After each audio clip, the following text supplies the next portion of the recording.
Are you tired of that persistent cough that just won't go away? Before reaching for conventional medicine, let me share some fascinating homeopathic remedies that have been helping people for centuries. Many swear by bryonia for those dry, painful coughs that get worse with movement, while Drosera works wonders for those deep, barking coughs that keep you up at night. Here's what's really interesting.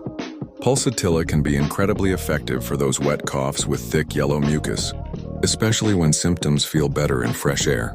Just remember, while homeopathy offers gentle, natural solutions, it's always wise to consult with a qualified practitioner to find the perfect remedy that matches your specific symptoms. After all, in homeopathy, treating the individual is just as important as treating the cough.